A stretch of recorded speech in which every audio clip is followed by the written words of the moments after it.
আমি গ্রাম্য ভাষায় বলতেছি, বাটাম ফাটাবে। আপনি এমন লোকের সঙ্গে বন্ধুত্ব করতেছেন যেখানে লাঠির পাওয়ার, বাপরে লাঠির পাওয়ার। জানিস 7 ছেলে আমার, জানিস আমার 15 ছেলে। গ্রামের মধ্যে তো আমরাই আছি, আমরাই সব। আমাদের সামনে কেউ কথাই বলতে পারে না, জানিস? আছেন এরকম লোক? কিছু কিছু বাবা আছে দেখবেন, সন্তান যদি একটু এদিক সেদিক হয়, এদিক সেদিক বলে নিতা কিসিমের, রাস্তাতে একদম যাচ্ছে মারছে একটা আগে, মানে আকাম কুকাম করে অভ্যাস। ওই ওই বাবা আর ওই সন্তানকে নিয়ে গর্ব করে, বাজারে যায়, যাওয়ার পর চাষটার চা খায়। আর কেউ যদি কোনো কিছু হয়, জানিস আমি কার বাপ?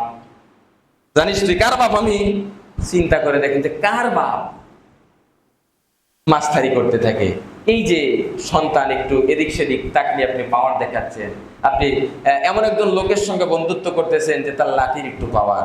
আপনি ভাবতেছেন যে ওর সঙ্গে যদি আমার সম্পর্ক হয় তাহলে আমার উপরে আর কেউ নাই, যেখানে যাই আমাকে কেউ কিছু করতে পারবে না। একটা দাবি দেবে, সম্পর্ক অমুকের সঙ্গে, জানলে পরে তো একটা খালাস করে দেবে। তখন কি করতেছেন? তার সঙ্গে সম্পর্ক করতেছেন, বন্ধুত্ব করতেছেন। অথচ মৃত্যুর পর কি হবে? ফেরেশতারা তো আছে। এখন হয়তো আপনি ভাবতেছেন যে অন্যায় করবো, বন্ধু আমাকে বাঁচাবে। আপনি বন্ধুত্ব করতেছেন হচ্ছে লিডারের সঙ্গে, লিডার এমপির সঙ্গে আপনার বন্ধুত্ব।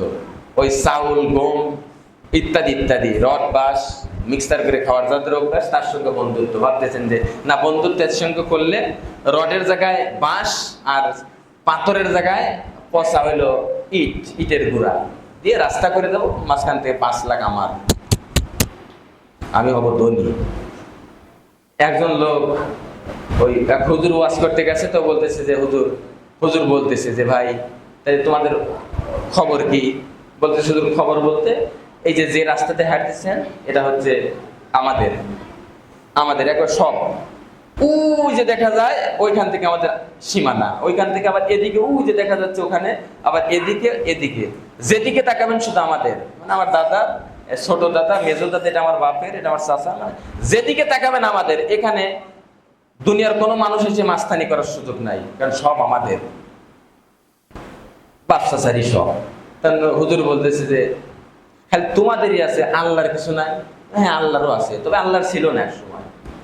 আমার আব্বা কি করছে? আল্লাহকে একটু দিছে, 10 ডিসেম্বর আল্লাহ দিছে।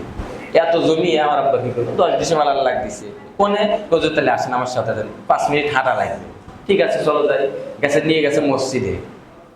মানে ওর বাপের জমি ছিল, ওই জমির মধ্যে থেকে 10 ডিসেম্বর মসজিদ বানাইছে। বলতে আল্লাহর কিছু ছিল না, তবে আল্লাহকে আমার আব্বা 10 ডিসেম্বর দিছে।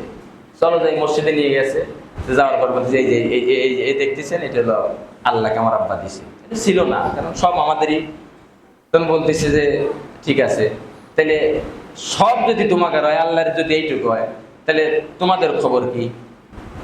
তখন বলতেছে হুজুর আর কি বলবো, বলার তো কিছু নাই। দাদা ছিল জমিদার, আমার চাচারা ওরাও একই এরকম ধনী ছিল, টাকা পয়সার তো অভাব ছিল না। তখন বলতে সব যদি তোমাদের হয় তো পাওয়ারই তো তোমাদের। তোর দাদা কি আছে? না, মরে গেছে। সব কিছু তোমাদের, দাদা মরল, মরল কে? আল্লাহ নিয়ে গেছে, মরে গেছে। আল্লাহ নিল কে? তুমি সবই তো তোমাদের। আল্লাহ 10 ডিসেম্বর দিলে আর দাদা তোমার আল্লাহ নিয়ে গেল, এটা হয় নাকি? বলতেছে না হুজুর, ওই জায়গায় কেন হয়, মৃত্যু তো আল্লাহ দিবে। তখন বলতেছে একটু ভালো, সব তোমাকে আল্লাহ 10 ডিসেম্বর দিছে। তুমি কি জানো না যে পরের জায়গা, পরের জমি, ঘর বানায় আমি রই, আমি এই ঘরের মালিক নই। মইরে দেখো বাটাম ফাটাইবো, মরবে মাত্র 3.5 হাত মাটির কবরে তোমাকে রাখবো, সব থাকবো। দাদার ছিল 100 বিঘে, নিয়ে গেছে কিছু না, 3 টুকরো সাদা কাফনের কাপড়ে গাইরে তুইছি কবরে, তোকেও গাইবো। মরিয়ে দেখ, তোকেও গাইবে, কিছুই নিয়ে যাইতে পারবি না। আর বলতেছে সব আমাকে, আল্লাহর কিছু না, আল্লাহ দিছি। আল্লাহর জিনিসই আমরা কি করতেছি? চইসে বাইসে খাইতেছি। মৃত্যুর পর মাত্র 3 টুকরা কাফন নিয়ে কবরে যাওয়া লাগবে, ভালো হয়ে আসা। সম্মানিত উপস্থিতি, আমাদের সিস্টেমটা এমন হয়ে গেছে, আমরা বন্ধুত্ব আল্লাহর সঙ্গে করতে চাই না। ক্ষমতা যার আছে তার সঙ্গে বন্ধুত্ব, টাকা যার আছে তার সঙ্গে আমার খাতির। একজন খারাপ লোক জানেন, রাতের বেলা খালি গরু ছাড়িয়ে দেওয়ার অভ্যেস, আসেন এমন লোক? রাতের বেলা গরু ছাড়িয়ে দেওয়ার অভ্যেস, ওর সঙ্গে বন্ধুত্ব। দূরের থেকে সালাম, আসসালামু আলাইকুম আঙ্কেল, কেমন আছে? ও জানে যে ও যদি সালাম না দেয় পাওয়া যায় না, সম্পর্ক ভালো না হয়, রাতের বেলা আমার গরু ছাড়িয়েও দিবে পারে। দূর থেকে সালাম দেয় কেমন আছেন, অথচ গিন্নে করে সালাম দিবেছেন না, তাও দেয়। এটাও কিয়ামতের আলামত। আল্লাহ রাসূল হাদিসে বলছে কিয়ামতের আগ মুহূর্তে কিছু কিছু মানুষ তার অনিষ্টতে, তার খারাপি থেকে বাঁচার জন্য তাকে সালাম দিবে, অথচ সালাম দিলে 90 নেকি পাওয়া যায়। তার খারাপি থেকে বাঁচার জন্য সালাম দিব। ওই যে ওর হাত ভালো না, ওর স্বভাব ভালো না, যার কারণে সালাম দেয় দূর থেকে।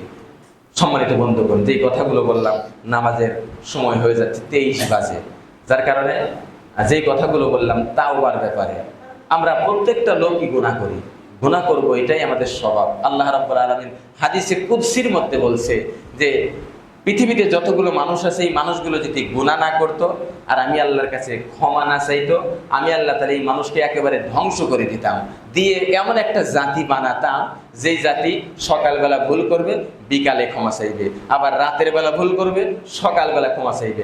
অর্থাৎ ওরা ভুল করবে আর আমি আল্লাহর কাছে ক্ষমা চাইবে, ওরা ক্ষমা চাইবে আর আমি আল্লাহ তাআলা মাফ করে দিব।